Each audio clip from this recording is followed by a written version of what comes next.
Bonjour à tous et bienvenue dans Un Point. Cette semaine, nous allons parler d'une thématique qui fait l'actualité, la hausse de la violence chez les jeunes. Une thématique au cœur de l'actualité après l'assassinat de Philippe à Grande-Synthe par deux mineurs de 14 et 15 ans, depuis mis en examen pour assassinat. Mais avant de rentrer dans le vif du sujet et d'accueillir Sarah Frick, lanceuse d'alerte et enquêtrice média, je vous rappelle, c'était jeudi dernier, la sortie de notre nouveau magazine, le premier hors-série d'Omerta, Ukraine, la vérité du terrain, disponible dans 5000 kiosques partout en France et sur notre site internet omertamedia.fr. Il y en a un autre qui est disponible dans 5000 kiosques partout en France. Dépêchez-vous, il s'appelle La guerre des mondes.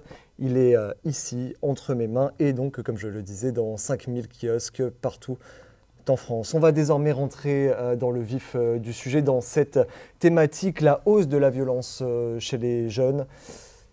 Sarah Frick, bonjour. Bonjour Rémi, merci beaucoup.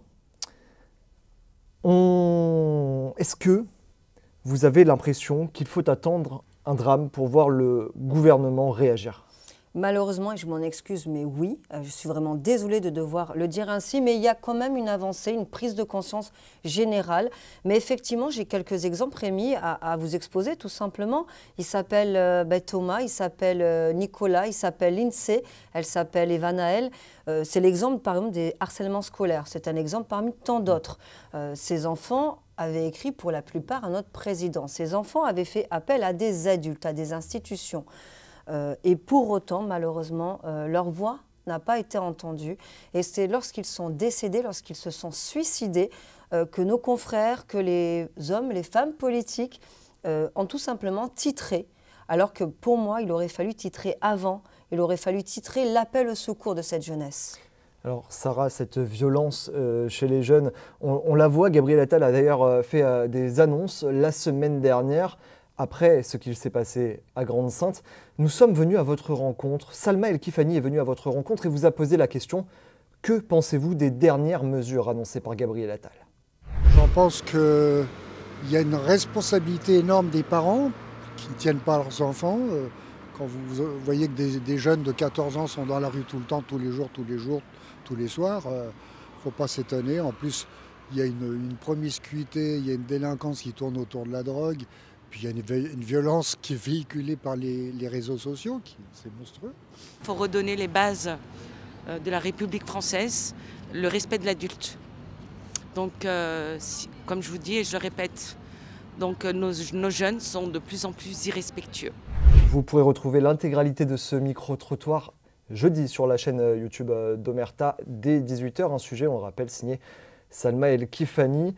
Sarah, les annonces de Gabriel Attal qui a annoncé durcir sa politique envers les mineurs. Il a annoncé notamment 8h, 18h pour les élèves de collège dans les zones d'éducation prioritaire. Il a annoncé un internat pour les élèves décrocheurs. Il a annoncé également une mention d'élèves turbulents dans les dossiers de certains élèves. Qu'est-ce que vous pensez de ces annonces ? Je suis pour, mais je suis contre aussi, je m'explique. Tout d'abord, si je me sauf erreur de ma part, il a ciblé les enfants de zones prioritaires. Ça me dérange parce que la violence concerne l'ensemble des enfants partout en France. Ce n'est pas une question de zone prioritaire. Moi, j'ai des dossiers en tant que consultante en harcèlement, cyberharcèlement qui se déroulent dans des campagnes, qui se déroulent dans des petites villes, comme Agen, par exemple. Ce n'est pas une zone prioritaire. Donc, dissocier l'enfant de la zone prioritaire avec l'enfant dit général, moi, ça me pose un problème. En revanche, là où je suis d'accord avec M. Attal, le 8h-18h me paraît très chargé. En revanche, dans les pays anglo-saxons, à partir de 14 ou 15 heures, les enfants sont toujours dans le cursus scolaire, mais en revanche, vont faire des activités sportives, artistiques, apprendre un métier. Alors, si c'est dans ce cadre-là, je vote pour. Alors, c'est dans les pays anglo-saxons, également en Allemagne. Je confirme, c'est exactement ça, parce que l'enfant, il faut bien savoir que l'enfant a besoin de faire ressortir ce qu'il a en lui, sa créativité, son énergie. Ce n'est pas la même énergie qu'un adulte. Donc, si l'enfant est de 8h à 18h dans la même position, devant sa table de classe, comme ça à apprendre, croyez-moi, c'est des bombes à retardement. Vous pensez que le système éducatif a un rapport avec cette flambée de la violence chez les jeunes ? Non, je ne dirais pas ça quand même. Ce n'est absolument pas la faute du système éducatif. Pour moi, c'est la faute en fait aux réseaux sociaux, c'est la faute à nos confrères dans les médias où effectivement on entend quand même énormément de discrimination, de haine, de racisme. On divise plus qu'on ne rapproche et c'est vrai que ce n'est pas l'exemple à montrer à nos enfants. Il faut bien se rappeler que nos enfants sont à l'image des adultes. Donc si à un moment donné il se passe quelque chose de mauvais au sein de notre jeunesse, nous en sommes responsables, tout bonnement. Ensuite, effectivement, il y a aussi le cadre parental. Et c'est pour ça que je suis pour effectivement une réunion qui concernerait le corps parental, le corps enseignant, le corps, tous les corps qui peuvent exister pour essayer de réfléchir à faire avancer ce problème, mais dans le bon sens. Est-ce que vous estimez que les parents sont toujours conscients de ce que leurs enfants peuvent ressentir, de ce que leurs enfants peuvent vivre dans le cadre, dans le cadre scolaire? Malheureusement non, et encore une fois, je vais les décharger de toute responsabilité. En revanche, il serait temps que chacun, parents, grands frères, grandes sœurs, on prenne nos responsabilités, on communique de la bonne façon. Non, pourquoi? Parce qu'il faut rappeler que cette jeunesse, c'est ce que moi j'appelle la jeunesse 2.0. C'est très important. Les parents pensent maîtriser les réseaux sociaux.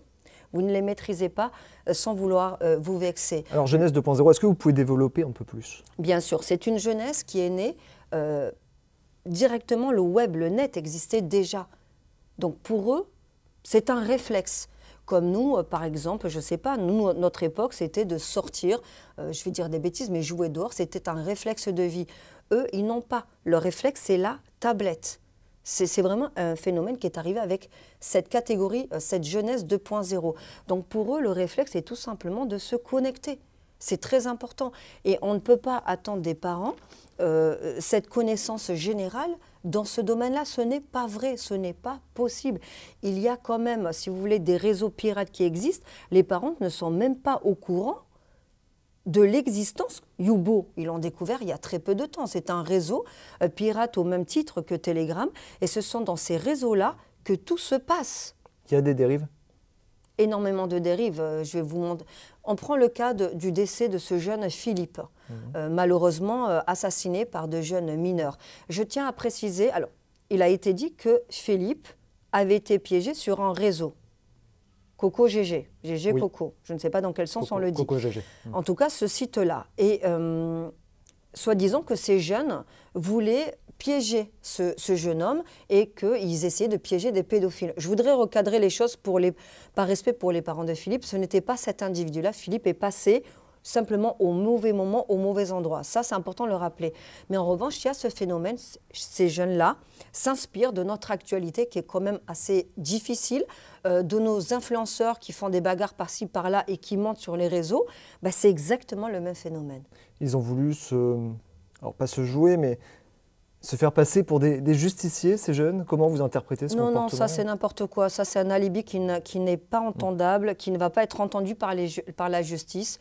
Il y a une justice en France, il n'y a aucun jeune qui se fait justice soi-même, ça n'existe pas.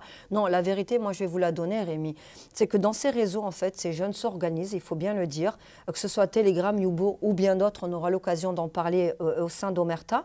Finalement, ils trouvent une cible. Ça peut être n'importe qui dans la rue, ça peut être totalement gratuit, mais ça peut être aussi d'anciens amis. Voilà. Et le principe, c'est simplement d'aller le tabasser, de filmer. Ces vidéos-là partent sur les réseaux pirates dont je vous ai déjà parlé. Je cite à nouveau Youbo, Telegram et bien d'autres.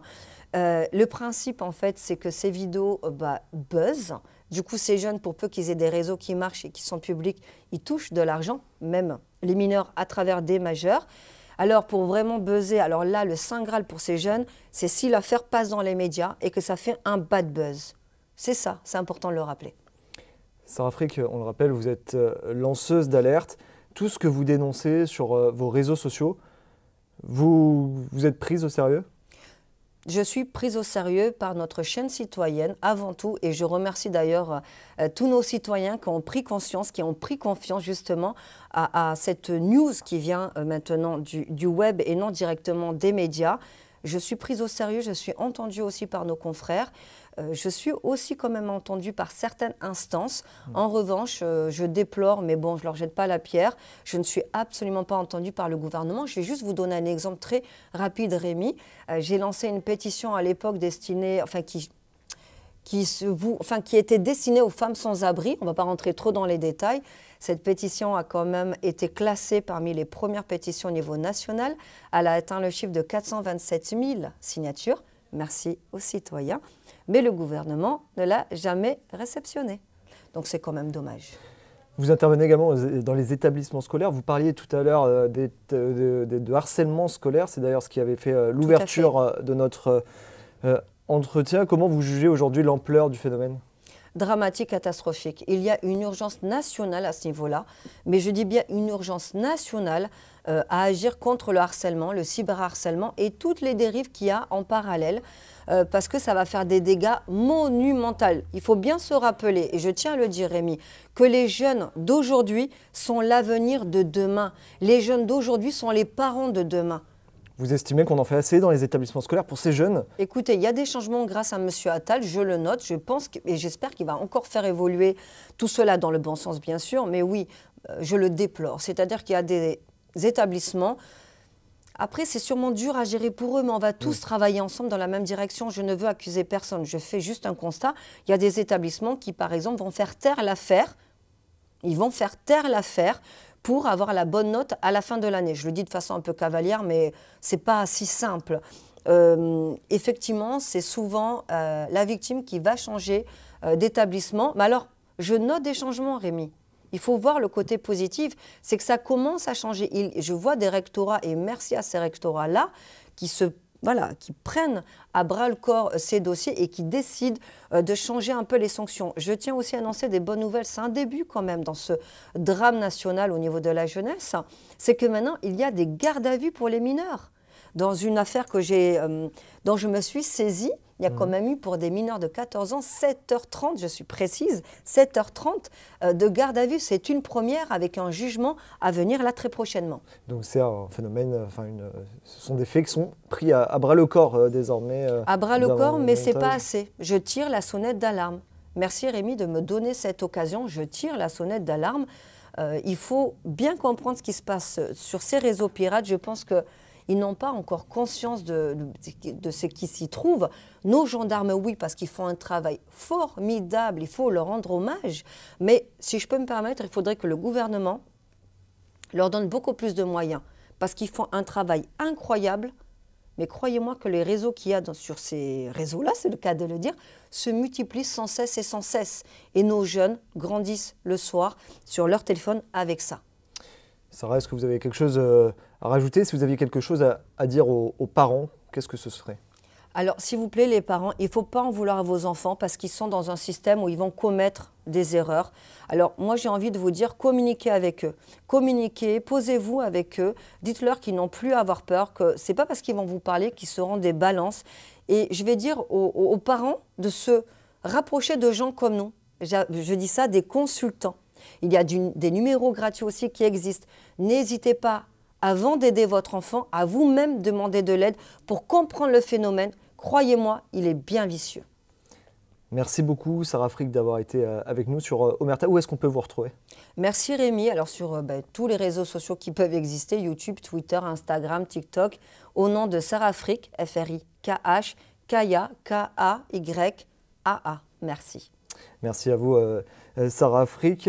Je peux d'ores et déjà vous en parler. Vous l'annoncez, Omerta travaille actuellement sur du contenu sociétal, une enquête autour de ces phénomènes de violence qui impactent fortement notre société. Prochainement, de nouveaux sujets avec des contenus exclusifs, de l'investigation pour vous, chers abonnés d'Omerta. Évidemment, tout cela, vous pourrez le retrouver sur notre application. On le rappelle, vous pouvez la télécharger sur Google Play ou encore sur l'App Store. Et puis pour finir, je vous le rappelle, le petit dernier des magazines Omerta, le premier hors-série Ukraine, la vérité du terrain, est disponible dans 5000 kiosques partout en France et sur omertamedia.fr. Merci beaucoup de nous avoir regardés sur cette thématique, sur cette flambée de la violence chez les jeunes. Je vous remercie et je vous dis à la semaine prochaine. Au revoir.